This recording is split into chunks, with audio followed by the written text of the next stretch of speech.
Okay, so here's a winging it video. Just wanted to give an update to friends and family who've been following a bit of my journey the past few years. So I just left the doctor's office, got some blood work results. So dealing with a lot of different things. Quick update recap for those who may not be aware of what I've been dealing with. The last 8, 9 years ago, I found out that I had a 20-year-old whiplash at the time, and I never realized it. I used to have issues with my neck, but never attributed it to a very minor accident that I had 20 years earlier because I never felt injured by the accident at the time. It was something that gradually kind of creaked up. And then over the years of landscaping all over my property and doing a lot of intense manual labor, it flared that whiplash up that was minor, and it ended up becoming a very intense situation at one point. Was flared up.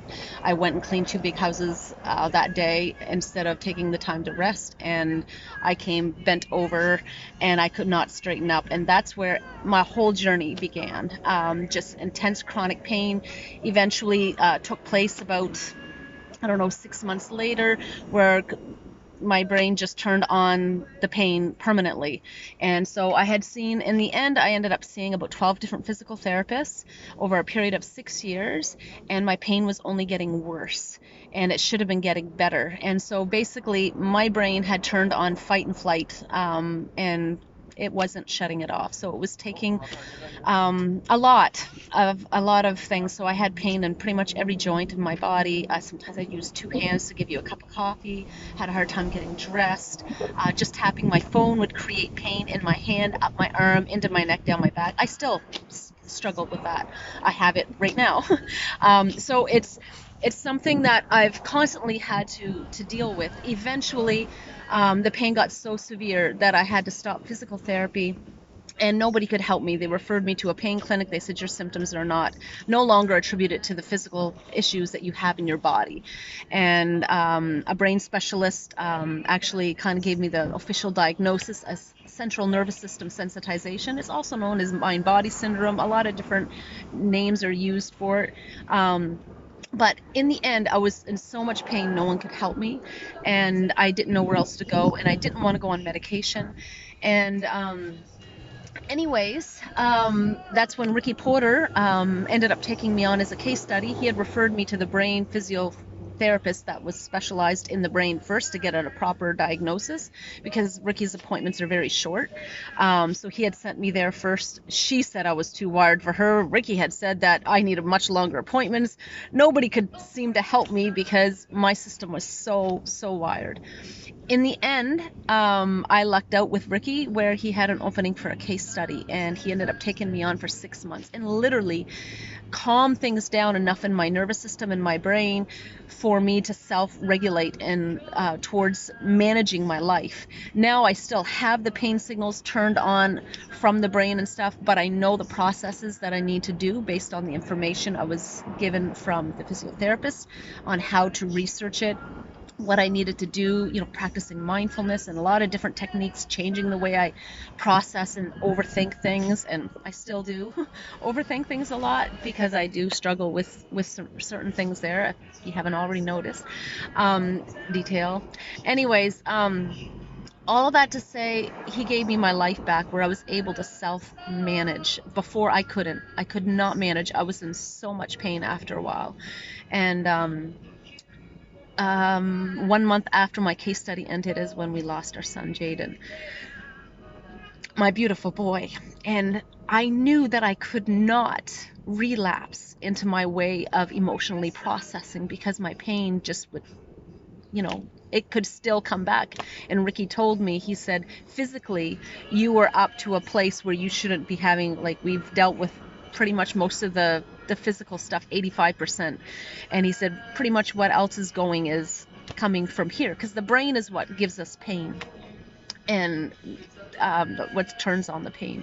Anyways, I won't get into explaining a lot of that because some of you have heard me explain a lot of this stuff over the years and how the brain works with pain and anxiety and stuff like that. Even when there's no real injury there or any real deep emotional issue, even it can just turn it on. It's a protection mechanism, and that's a lot of what people are dealing with a lot of nowadays, and they don't realize.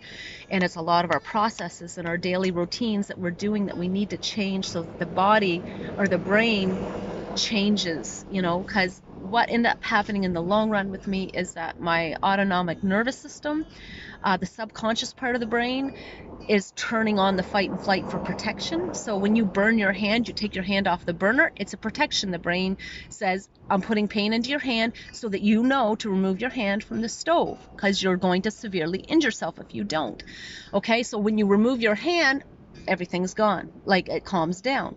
Well, what was happening with my nervous system, and still is, just not as bad since I was a case study, is that the brain is constantly turning on protection mechanisms like pain or anxiety or different things like that. Even when I'm okay physically or mentally, I could do something physically, like I can go on my phone for a little bit and just tap, and I will get pain in my hand, up my arm, down my neck, in my back. If I overstimulate too much with certain things, I could do a little bit of physical work. I could just be raking leaves. If I rake leaves too long, it turns on the chronic pain. So there's just different things that my body thinks is a threat, and so it turns on pain or anxiety or whatever. The anxiety eventually came after 6 years of chronic pain. Then I started having anxiety on top of that because my body just kept thinking I need to protect her. Anyways, all of that to say, it has been a real journey for me. So after I was a case study, then we lost our son, and I had to continue a lot of the self-work because the pain just still wanted to come back on.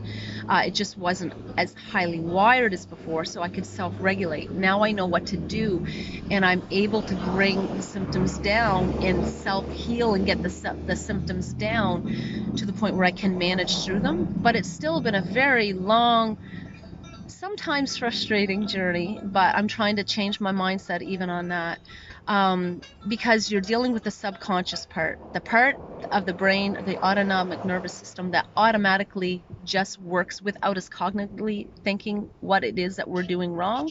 It doesn't change by changing this part of the thinking. It changes from what it's learned in habits and routines of what you've done, like what I've done for the last almost 50 years of processing emotions. Now it's in protective mode.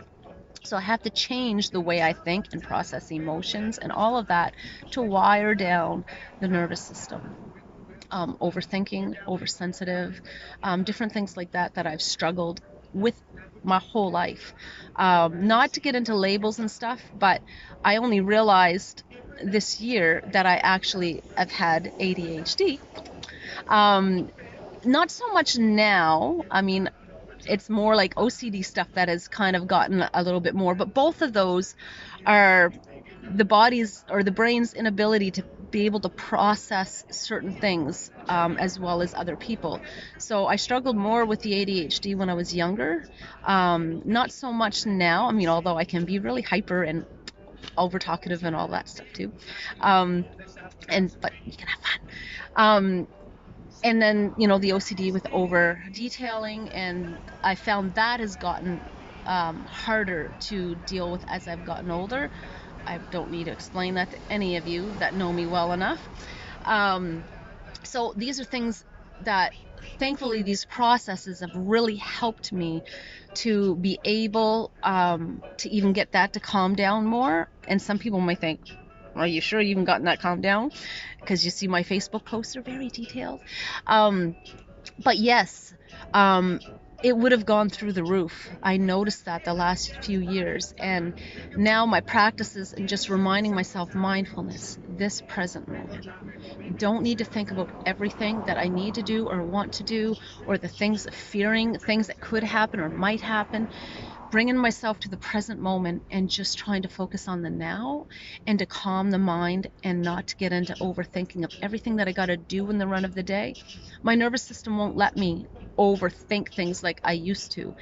If I do, my nervous system turns up really high. So usually it's physical pain.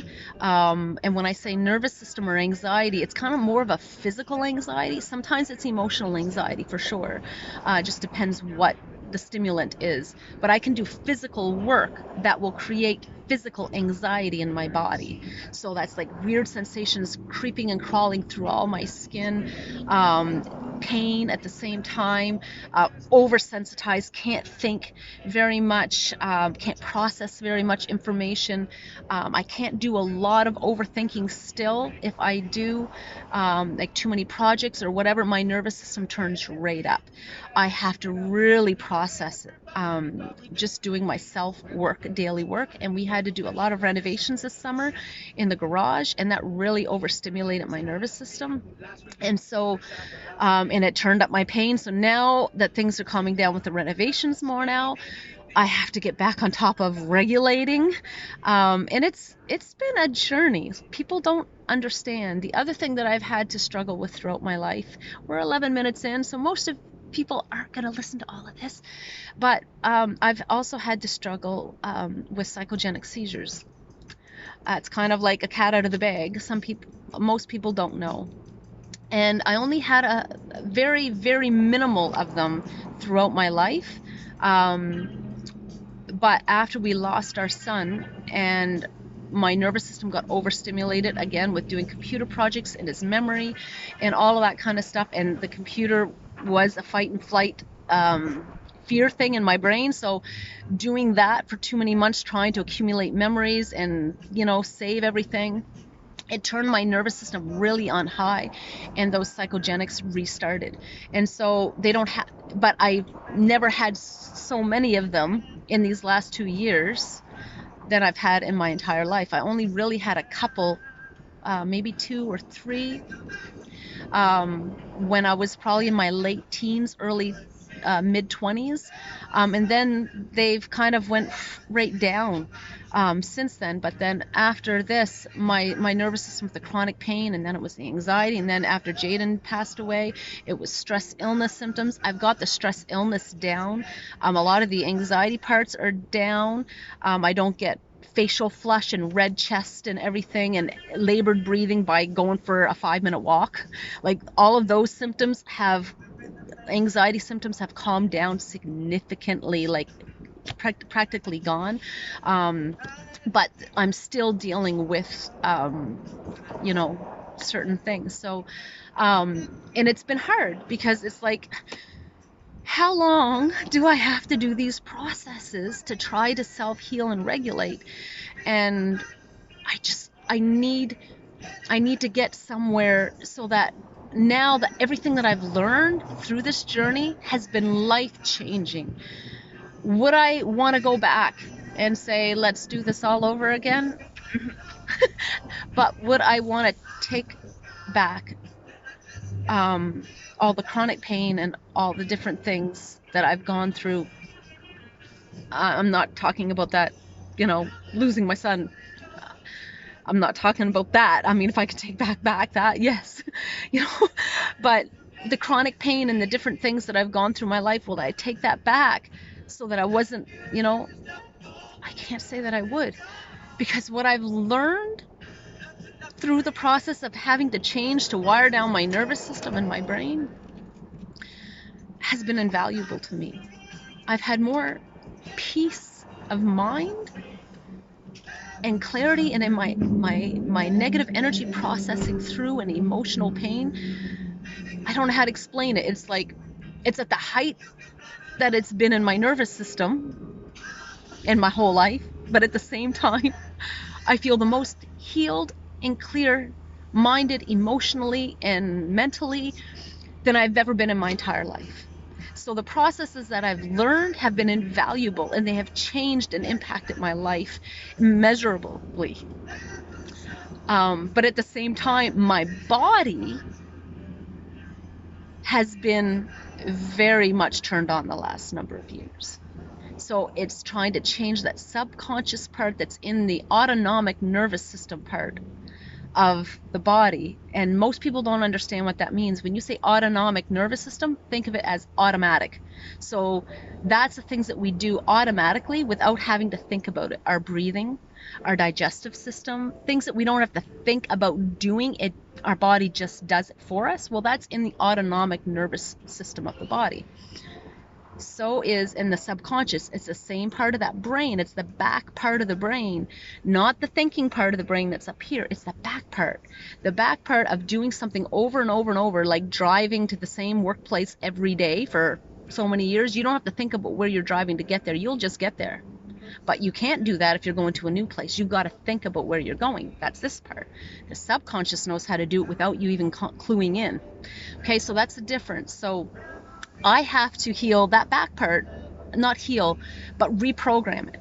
So when I've done something for 50 years or 40 something years when it started, of processing the way I processed emotions, overthinking, taking too many things to heart, not expressing how I really felt, or if I did, not feeling understood or heard, or feeling rejected because, when I was younger especially, being so hyper, I didn't know how to fit in. I had a hard time fitting in. People don't realize that.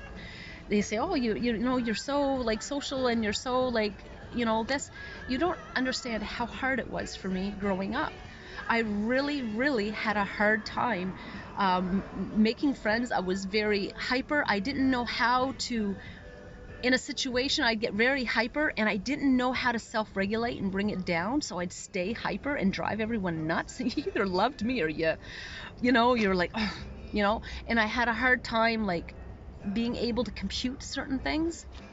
And so yeah, I struggled with that and not knowing how to process through certain things. And I didn't, there was just a lot of different things. So now my life is changing, and I'm self-regulating, and I'm learning, that all these processes of not knowing how to handle my emotions properly and different things, it's coming up in the body. And no matter who you are, one way or the other, the way that we store stress in the body eventually will come out as we get older, especially.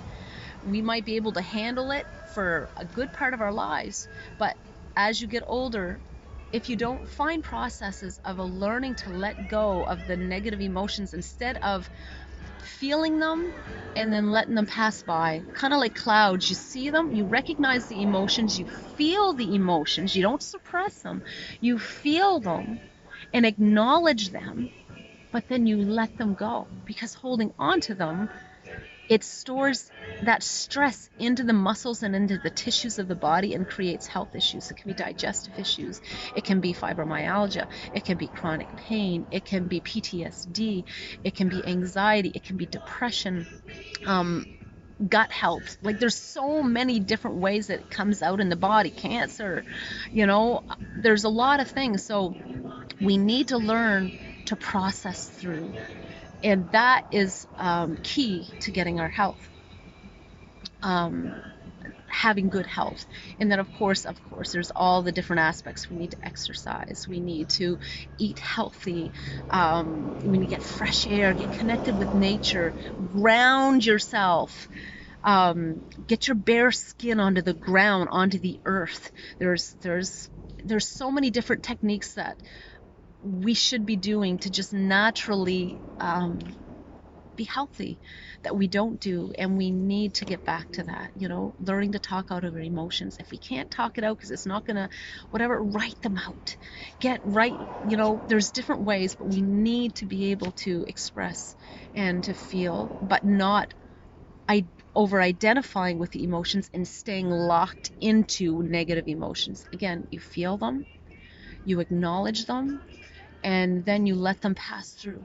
Don't hold the anger, don't hold the resentment, don't hold the pain. We have to learn to let it go. And it's a process.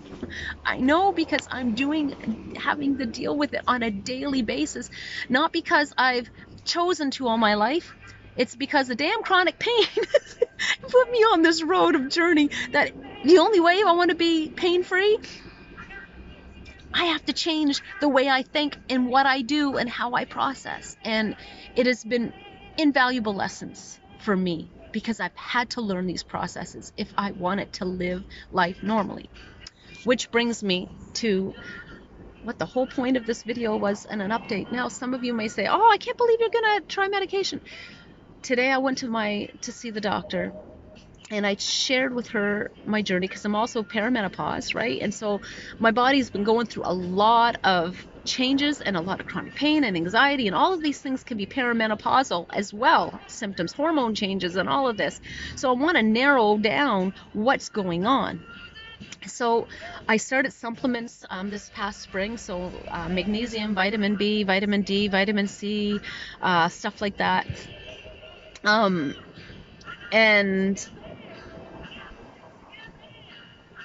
then I found out that my iron was really low. So this spring, I think it was tested, and I think it was June or May maybe, I don't know, for iron, and I was a 9 instead of a 50. And so we thought, well, maybe that's, I've been having some memory problems and like all of this stuff as well, like really bad. Not just like, okay, I'm getting older, memory problems, everyone has problems with memory. I'm talking about like really, like something is not right here upstairs. And we laugh about it, but it is what it is. Anyways, I went to the doctor for a recheck today, and my iron levels are actually normal. I'm up to a 65 after taking liquid iron for the last couple months, and we got retested, and we retested all my other levels of my magnesium. There's just a couple I'm waiting on, E and A, I think, vitamin results and gluten results. But other than that, all my levels are normal. I don't have any adrenal fatigue. That's, there's like a lot of, she said, you're doing everything naturally. You don't have any major problems like menopausal wise with certain things. And so I told her, kind of what I've been dealing with, like in my nervous system and chronic pain and stuff. And so we came to a conclusion today that I am actually going to try a medication. I believe that I've come to a point that I've learned a lot of the lessons that I needed to learn of trying to do everything naturally. But I think the next step right now, I'm going to try some medication. She said this medication doesn't have a lot of side effects. Like last time I was suggested this before I was taken on as a case study was pregabalin, and I'm like, I don't want to take that. I didn't like the results that I seen on it. I just didn't want to, but I was ready to give in to do it. That's how bad my pain was at the time. And then Ricky took me on as a case study, gave me my life back, and I've been able to self-regulate since then. But I still struggle with the sensations and stuff. So, instead of taking all my energy and focus to try to self-heal, self-regulate, all of this stuff, if this medication can help as she thinks it will. She's not a drug pusher. She said, I don't like pushing drugs, but she said, I think this is something that we need to try. She said it will decrease the the molecule in the body that creates pain. It's called substance P, and it's supposed to reduce that. And she said over time we'll start you at a very low dose, and it's a medication that's supposed to help with pain and anxiety and even depression. But she said we're not going to give you a high enough dosage that it will treat depression, because I don't struggle with depression. But she said, we're going to give you a low dose. And she said, after you've been on it for 6 months to a year, there's a good possibility as you come back off of it that, your struggle with chronic pain and anxiety and like even the forgetfulness in the brain. She said, it's not normal that you're struggling with such, like, you can't have dementia at this stage. You're too young. She said, these are all symptoms of an overstimulated nervous system. And she really understood. And this is a new doctor, because my doctor, she's busy, so this is a resident doctor, and so it was the first time I got to talk to someone different, although my doctor is really great too. But she really seemed to understand what I was dealing with. And, as I shared with her my story and stuff, it was so touching. She held up with tears and blowing her nose and apologizing. I'm like, I didn't even think she was all that emotionally engaged. And then she starts crying, and I'm like, she was just like, she really heard me, is basically what I'm saying. And I had this peace. Now, whether it's because she just heard me and she seemed to understand the symptoms instead of just trying to throw a medication out, or not really interested, she really seemed to understand what was going on in my body. And she said, I think this is the next step for you. You've tried the natural means, and now we know that your natural things in your body are normal. So there's not like your hormones are all off, or you have adrenal fatigue, or you've got this going on or this going on. You're actually good and healthy. So our next step is to reduce that molecule that's being produced in your body that is oversensitizing everything. So it's not supposed to come with a lot of side effects except for the first few days. She said worst case scenario, maybe 10 days, but that's rare. But maybe some nausea, stuff like that. So we're going to give it a whirl. And it's called vanilla flaxen or something like that. I don't want to really get into all the feeder talk about medications and stuff, because I just need to try this next step. But it's not supposed to, this one here doesn't come with all the side effects and the bad reputation like pregabalin does. It is going to be it is a drug, which I wanted to avoid. But I'm thinking this is my next step in my journey to try. She said maybe 6 months to a year, and then I may be able to go off of it and kind of live back more of a normal life. Again, instead of focusing every time I do, like if I rake my yard too long, or if I go on the computer for like an hour, or I do certain things, my pain turns on, my anxiety turns on over things. It's like, if I overthink things too much, it turns right on. And it's like, I just want to get back to living normal and being able to do things without having to always like take a step back. I can't do too much work. I can't do this too much, because if I do, it's going to take me weeks to like re-regulate my nervous system and to like get my pain to calm down. So if I can get this stuff to calm down, I've learned a lot of lessons this past few years, the last 2.5 years, since I understood actually what was going on in the brain. And it's changed my life. It's changed my life.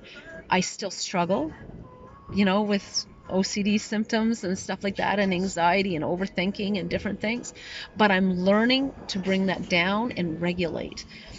And as I'm learning these lessons, if I don't have to put as much focus on healing here, thinking if I can get my symptoms down enough, then maybe I can start using these new techniques and these new things that I've learned to help others, instead of always like, I got to regulate.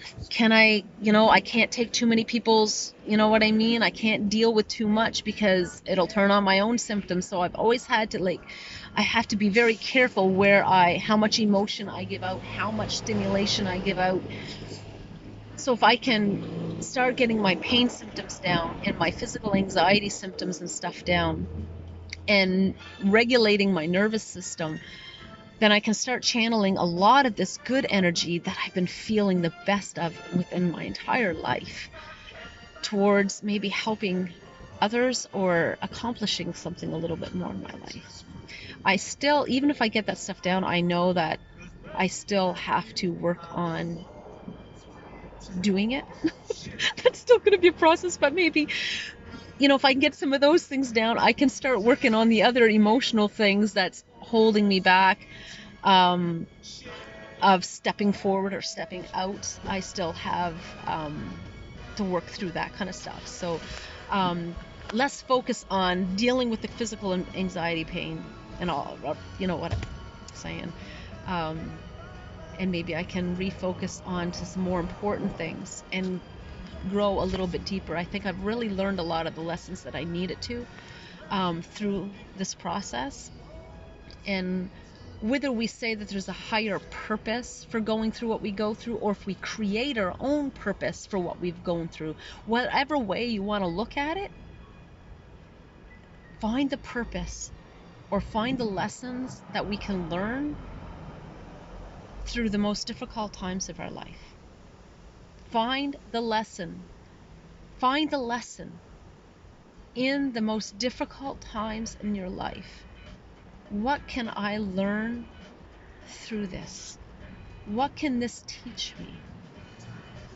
One of the lessons that I realized that I need to personally work on is not worrying about what everyone else thinks about me, not wanting everyone else to love me so big and so much that it heals me. And that's what I've done all my life. I've wanted someone else to help heal the wounds in my heart and in my emotions and make me feel better. Now, what I'm realizing that is if I love myself and I take care of myself and I realize that my value is not based on what you think of me, it's what I think of myself. And if I can find that, then I can self-heal. I don't need you to heal me. I can heal me. Does that mean that I don't need people? Damn no. I need people in my life. You are a huge part of my life. Those that are in my heart, you know that I love you, and I am all about community and, all of that. I love that, and I see the value and the necessity for that to be in our life. Not social media, connecting, one-on-one, getting together, talking to each other, having fun, laughing, communicating. That is huge, huge, huge, huge to our healing and our social and mental and emotional development and all of that. I'm not belittling that. But if I depend on that for my healing, I will never be healed, because it really comes to do with what do I think of myself? What is the value? You can love me, but if I don't love myself, it's not really going to do me a whole lot of good. I'm always going to need you or someone to make me feel better, but if I don't feel good about myself, I'm not going to heal. So that is a lesson that I know that in my own life, for years, I've stored emotional pain in my body, and it's been coming out. Now I need to change that. And so I have to do a lot of this, as I said, invaluable lessons through the most difficult times in my life are changing me. And I want to help others to heal and to change too. I want that to be part of the purpose that I can learn through this as well, is to help others to heal and to self-regulate and to know how to take certain steps towards healing in their own life. And again, I can't heal everybody. I can encourage people towards growth, but it's always going to be up to the individual to make the choices for themselves to change and to grow and to implement, routines into their daily life to help change, the way that we process stuff. It's all about our habits and routines that, go into that system that we don't think is remembering everything. It remembers. Your body remembers. So teach it good. Teach it peace. Teach it love. Teach it acceptance. And anyways, so yeah, I've done a big, long ramble. All that to say that in the end, I've chosen to try some medication. And I haven't started it yet. I'm going to pick it up today. And yeah, anyways, if you listen to this whole video, let me know in the comments, or not. It's always nice to know a big long ramble is actually being heard, but I anticipate that most people aren't going to listen to a 30-minute rant on Facebook. I know I don't usually have time for that kind of stuff. But for those that are interested in my journey, this is a little bit of me just putting it out there. And thanks for listening. And I appreciate and value each one of you who have just been following my journey and seeing my heart, despite my over-detailing and OCDing everything, rambling, long text messages, because texting actually stresses me out. So I just hit the record button on my phone, the audio record, and I speak to my phone, and then I let it do all the writing for me. So that's why sometimes I'll get detailed, because I'm detailed and it's easier to talk than type it all out. And yeah, so if you put up with that much, but in the end, it's good. You can clear up a lot in a 2-minute phone call, 20 minutes texting back and forth and trying to make sure there's no miscommunication. That's one of the problems I have with text messaging. Anyways, thank you for listening, and thank you for being there, for those of you who have been, and for listening, and for caring, and for your love and support. And appreciate you very much, and I hope you have a lovely day. Take care.